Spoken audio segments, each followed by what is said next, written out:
Sahibur Ratib, yaitu Al-Imam Abdullah bin Alawi Al-Haddad, seorang yang dikatakan oleh para ulama beliau itu telah mencapai makam Qutbul Ghaus, yaitu pimpinan wali pada zaman Sidin. Seluruh wali-wali berada di bawah Sidin pada zaman Sidin itu. Dan kata sebagian ulama, beliau itu memperoleh makam wali kutub itu mulai umur 26 tahun sampai Sidin wafat. Dan dihitung oleh para ulama, dari 26 tahun sampai Sidin wafat itu kurang lebih 60 tahun. Artinya dalam masa 60 tahun Al-Imamul Haddad beliau menjabat wali kutub, artinya pimpinan wali pada zaman Sidin. 60 tahun, bukan waktu yang satu mat.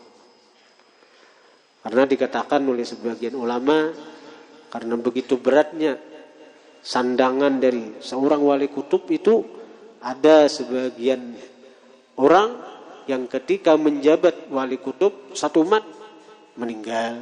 Satu mat begitu dinaikkan martabatnya daripada misalnya dari wali abdal, wali autad, lalu naik kepada wali kutub, meninggal. Karena begitu beratnya sandangan seorang wali kutub.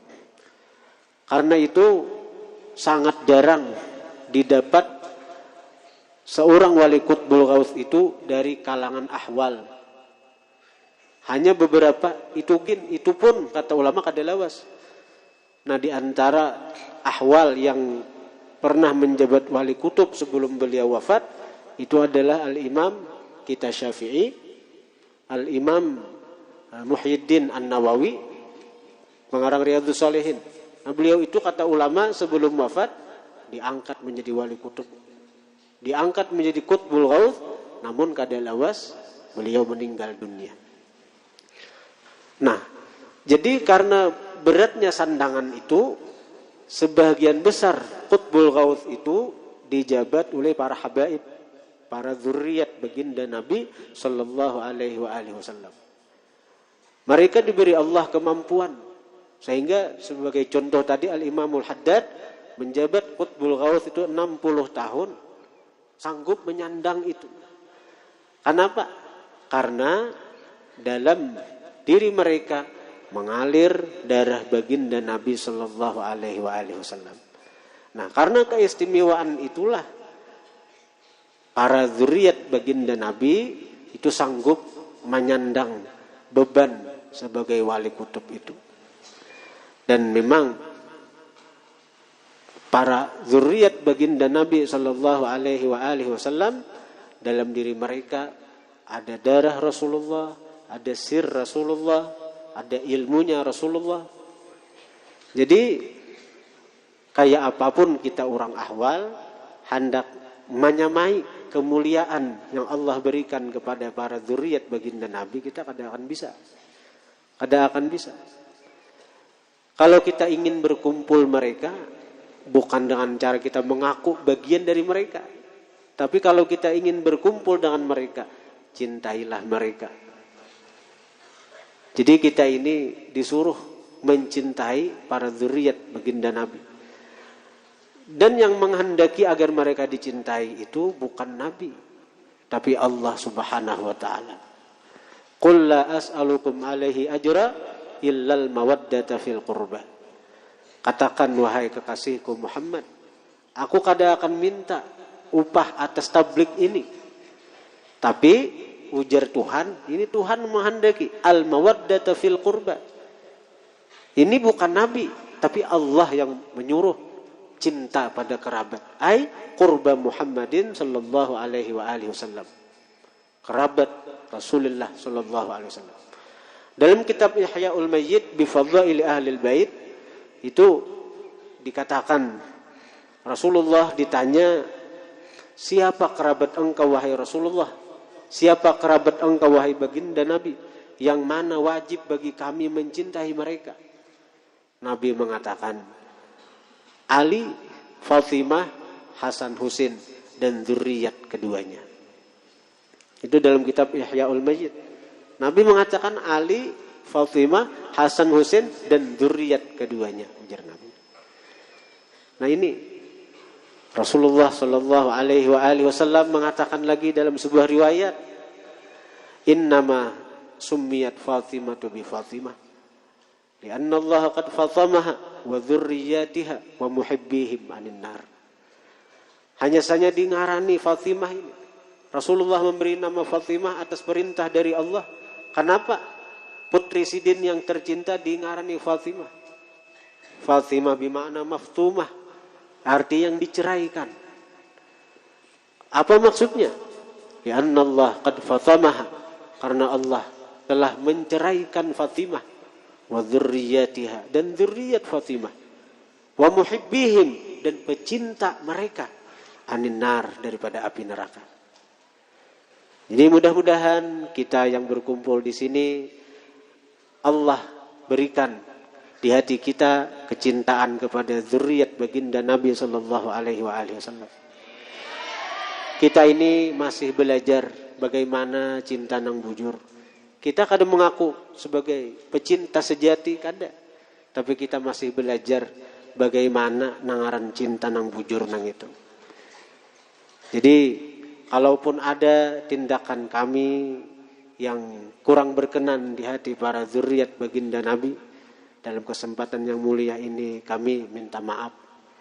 Kami minta maaf karena kami mengakui dan merasa bahwa kami ini bukan seorang pecinta sejati, namun kami berusaha belajar bagaimana agar cinta ini diakui oleh baginda Nabi, bahwa kami ini diakui sebagai para pecinta daripada dzurriyyat Sidin. Amin ya rabbal alamin. Hadirin hadirat yang dirahmati Allah Subhanahu wa taala. Al-Imamul Haddad radhiyallahu anhu ardhah. Beliau itu wafat pada tanggal 7 bulan Dzulqa'dah. Nah, karena itu setiap syukuran daripada Majelis Riyadhul Muhibbin ini kita langsung haul daripada Imamul Haddad. Kita baca sedikit manaqib daripada Imamul Haddad. Nah, disebutkan bahwa Imamul Haddad ini ketika umur 4 tahun Allah mauji Sidin dengan ujian penyakit cacar yang luar biasa. Sehingga apa? Itu penyakit cacar, penyakit cacar ujar orang kampung, itu mengakibatkan beliau kehilangan mata zahir Sidin. Ini ujian seorang aulia. Sidin diuji oleh Allah umur 4 tahun, kehilangan indera penglihat beliau. Kehilangan indera penglihatan beliau. Lalu ibu beliau membawa Imamul Haddad yang masih berumur 4 tahun ini ke kubah Sayyidina Imam Abdullah Al-Idrusil Akbar. Dan beliau munajat kepada Allah melalui perantara Al-Imamul Idrus. Artinya ujar ibu Sidin nih, wahai Imam, kayak apa nih? Artinya anak kuneng ini nah, dia kehilangan penglihatannya, penglihatan zahirnya. Dia tawajuh kepada Allah dengan perantara Al-Imamul Idrus. Akhirnya apa? Dari dalam kubur Al-Imamul Idrus menjawab. Karena orang wali ini kada mati. Sebagaimana etikat kita, keyakinan kita Ahlus Sunnah wal Jamaah. Imam Abdullah Idrus berkata, ini dari dalam kubur nih. Ujar Imamul Idrus, ikam, bahasa kita nih, ikam kada usah khawatir. Anak ikam nang ini kayaknya akan mewaris ilmuku, halku, dan makamku. Sebagaimana Imamul Idrus itu seorang wali kutub, maka anak ikam nih kena jadi wali kutub juga, bahasa kita nih, bahasa kita. Kira paham.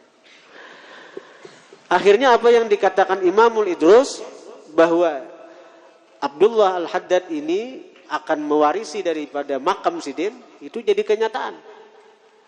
Nah, tepatnya ketika berumur 26 tahun, Allah angkat beliau menjadi Qutbul Aulia, pimpinan seluruh wali pada zaman beliau.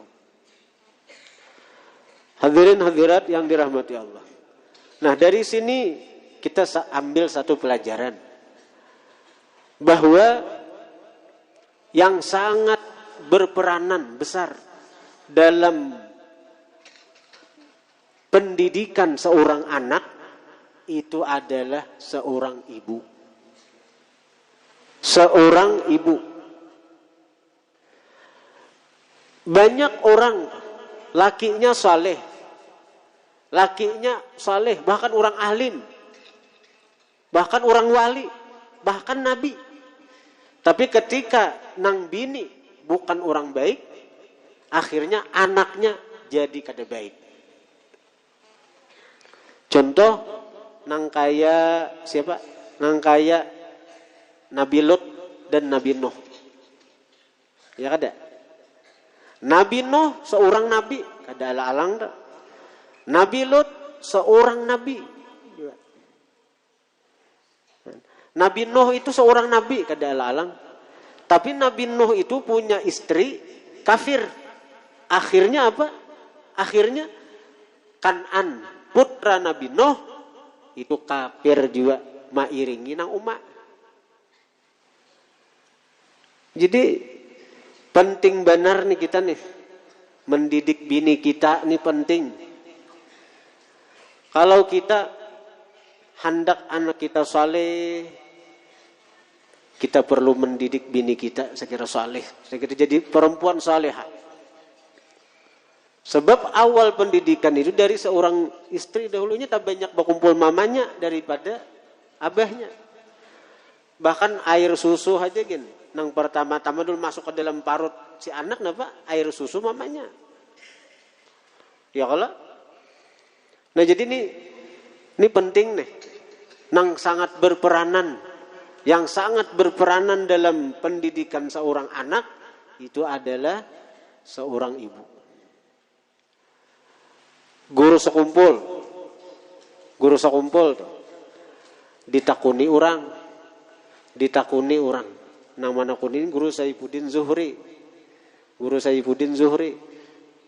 pian ni ngah Masliyah ngaran kuitan Guru sekumpul tuh, binti Haji Mulia, pian nang ini nah, besi anak nang kaya Guru sekumpul ini alim, bahkan diyakini wali. Napa amalan pian?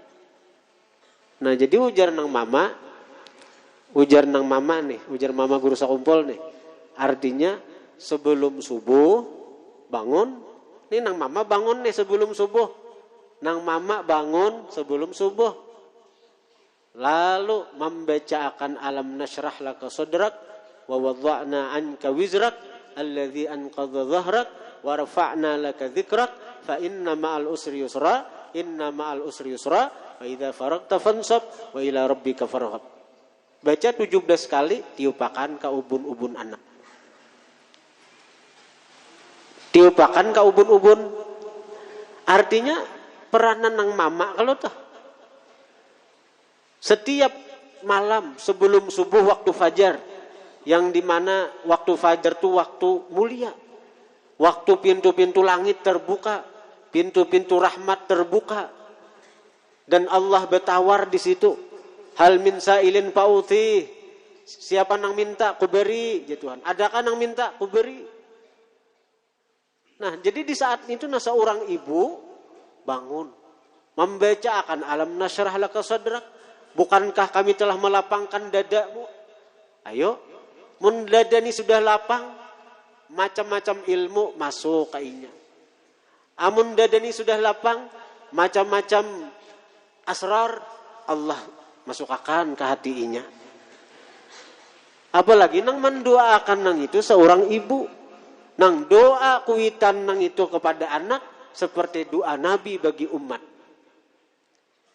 Dikatakan bahwa doa seorang ibu kepada anaknya itu melebihi daripada 70 doa wali kutub sekalipun. Tapi kita nih, kenapa kita punya anak wani lawan kita, kada maasi lawan kita? Kita kurang mendoakan inya. Kita kurang mendoakan inya. Kita hanya bisa bermamai lawan inya. Bila menyuruh inya kada hakon dimamai, disariki, itu aja. Kita harus kita akui nih, kenapa anak kita kada maasi, anak kita kada patuh, kada taat, kada bakti lawan kita. Kita periksa diri kita dahulu kayak apa. Nabi mengatakan, A'inu auladakum ala birrikum. Bantu anak kalian atas berbakti kepada kalian. Adalah kita membantuinya untuk bakti lawan kita? Adakah kita membantuinya untuk bisa menjadi anak yang saleh, yang berbakti kepada Allah, berbakti kepada Rasulullah, berbakti lawan kita? Kayak apa? Dengan doa. Adalah kita menggawi nang tengah malam tadi nang sebagaimana gawian kuitan guru sakumpul nito. Adalah tengah malam bangun. Kayak apa kita hendak berharap anak kita saleh, sementara guring aja bangunnya melandau. Bangunnya melandau. Kayak apa kita hendak berharap anak kita saleh, anak kita jadi orang besar, anak kita jadi orang wali. Ada apa harapan kita orang Tuhan nih kalau, tapi sesuaikan harapan dengan usaha.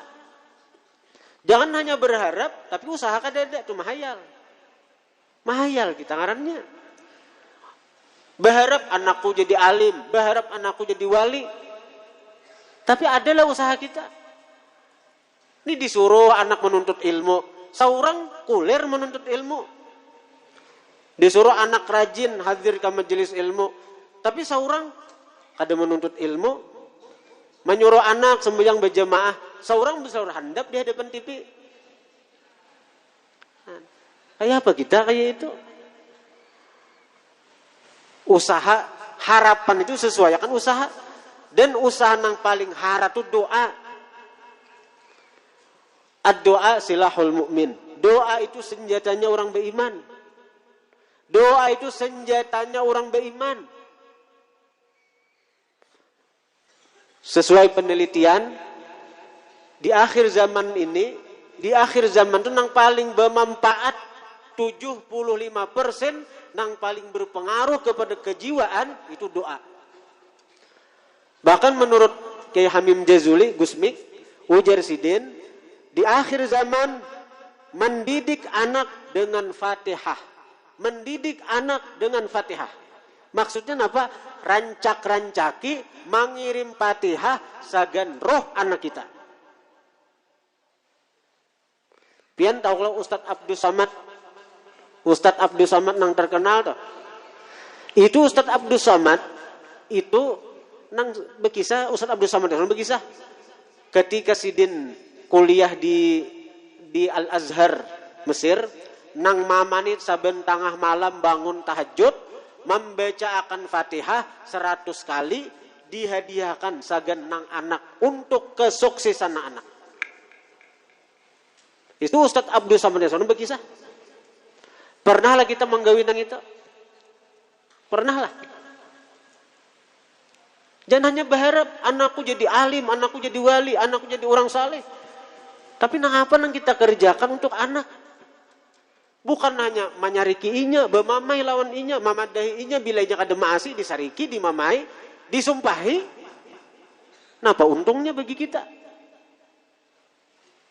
Menyumpahi anak. Seperti orang tua daripada Imamul Haddad, dibawa anak ke kubah wali. Nah, didoakan anak, akhirnya apa? Anak Sidin mewarisi makam daripada Al-Imamul Idrus.